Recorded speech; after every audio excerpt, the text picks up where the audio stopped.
یہ بات ہے 1942 کی، جب پوری دنیا میں ورلڈ وار 2 اپنے پیک پوائنٹ پر چل رہی تھی۔ اس وقت یو ایس نیوی کے کافی سارے شپ جرمنی نے ایک ایک کر کے تباہ کرنے شروع کر دیے تھے۔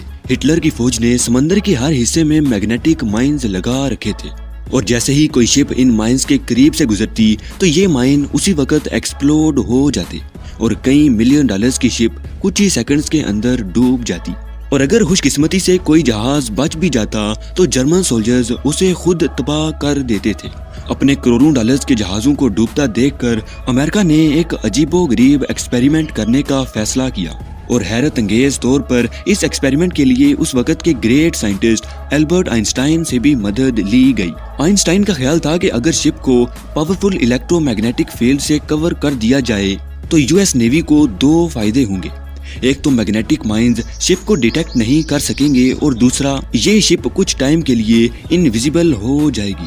جی ہاں، میرا نام ہے عبید رضا، اور دیکھنے والے تمام ویورز کو ایک بار پھر سے خوش آمدید۔ یہ ایکسپیریمنٹ اس وقت پاپولر ہونے لگا جب ایک اور گریٹ سائنٹسٹ نکولا ٹیسلا نے بھی اسے جوائن کر لیا۔ پورے 1 سال تک دن رات محنت کرنے کے بعد جب اس شپ کو ٹیسٹ کرنے کا ٹائم آیا تو یہ دونوں سائنٹسٹ کسی خاص وجہ سے پیچھے ہٹ گئے، اور آرٹیکلز کے اندر تو یہاں تک لکھا گیا ہے کہ نکولا ٹیسلا نے یو ایس نیوی کے جنرل کو یہ ایکسپیریمنٹ روکنے کا بھی کہا تھا، کیونکہ ان کا خیال تھا کہ یہ ایکسپیریمنٹ ایک بڑی تباہی لے آئے گا۔ لیکن نیوی جنرل نے ایک نہیں سنی، اور یہ ایکسپیریمنٹ ایک دوسرے سائنٹسٹ کو سونپ دیا گیا، جس نے کچھ ہی دنوں کے بعد یو ایس ایس بوئس CL-47 شپ کو فیلاڈیلفیا کے پوائنٹ پر ٹیسٹنگ کرنے کے لیے بالکل تیار کر لیا۔ اور جب شپ کے around powerful electro magnetic field generate کی گئی تو وہاں کھڑے لوگوں کو ایک ہرے رنگ کی روشنی نظر آئی، جس نے آنکھ جھپکتے ہی کئی ٹن وزنی وارشپ کو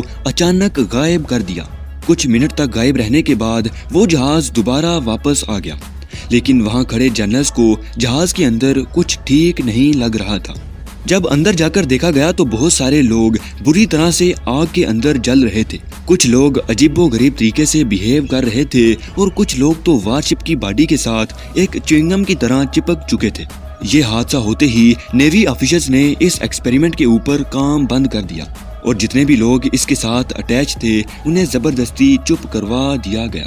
لیکن کچھ سالوں کے بعد اس ایکسپیریمنٹ کے بارے میں لوگوں کے درمیان باتیں ہونے لگی، اور دیکھتے ہی دیکھتے یہ بات پوری دنیا میں پھیل گئی۔ لیکن یو ایس نیوی کے آفیسرز نے آج تک اس ایکسپیریمنٹ کے بارے میں بات نہیں کی، نہ ہی اسے سچ کہا اور نہ ہی جھوٹ۔ ناظرین، آج کی اس ویڈیو میں ہم 3 ایسے ایکسپیریمنٹس کے بارے میں بات کریں گے جن کے بارے میں سن کر یقین کرنا مشکل ہو جائے گا۔ تو چلیے شروع کرتے ہیں۔ نمبر 3، ورلڈ وار 2 کے بعد امریکہ اور سوویت یونین کے درمیان کولڈ وار شروع ہو چکی تھی۔ دونوں سپر پاورز عجیب و غریب ایکسپیریمنٹس کرنے میں مصروف تھی۔ اسی دوران سوویت یونین نے ایک بلائنڈنگ ٹینک بنایا جسے 1K-17 کمپریشن کا نام دیا گیا۔ اس ٹینک کی خاص بات یہ تھی کہ یہ اپنی لیزر بیم کی مدد سے کسی بھی انسان، جانور، حتیٰ کہ ہیلی کاپٹر یا پھر ٹینک کے اندر بیٹھے سولجرز کو بھی اندھا کرنے کی صلاحیت رکھتا تھا۔ جب اس کا پہلا پروٹوٹائپ بنایا گیا تو لیزر بیم نے 5 کلومیٹر دور سے ہی ایک ہیلی کاپٹر کا آپٹیکل سسٹم کریش کر دیا تھا، اور وہ ہیلی کاپٹر بڑی مشکل سے گرتے گرتے بچا۔ اس بلائنڈنگ ٹینک کا پروٹوٹائپ ابھی تک صحیح طریقے سے مکمل نہیں ہوا تھا، اس لیے ریسرچرز ابھی تک اس کے اوپر کام کر رہے تھے۔ لیکن پھر 1992 میں سوویت یونین کئی ٹکڑوں میں تقسیم ہو گئی، اور اکنامیکل کرائسس کی وجہ سے اس ایکسپیریمنٹ کے اوپر کام بند کرنا پڑا۔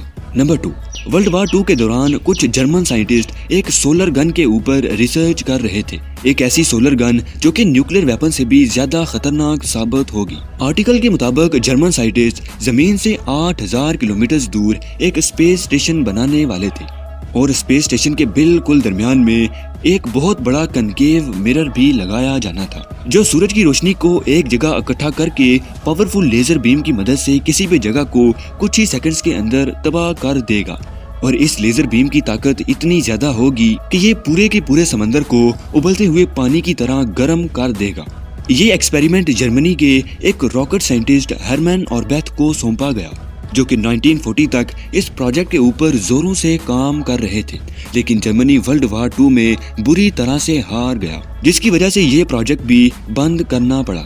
اور اب نمبر 1، یہ فیلڈ ایکسپیریمنٹ بھی ورلڈ وار 2 کے دوران ہی کیا گیا تھا۔ یو ایس ریسرچرز کا خیال تھا کہ اگر سولجرز کی آنکھوں میں بایولوجیکلی نائٹ ویژن انسٹال کر دیا جائے تو یہ اندھیرے میں بھی دشمن کا مقابلہ کر سکیں گے۔ اس سے پہلے کہ کوئی سولجر اپنی آنکھیں ضائع کروا دیتا، نائٹ ویژن کے لیے ایک علیحدہ ٹیکنالوجی آ گئی، اس لیے اس خطرناک ایکسپیریمنٹ کا آئیڈیا بھی ڈراپ کرنا پڑا۔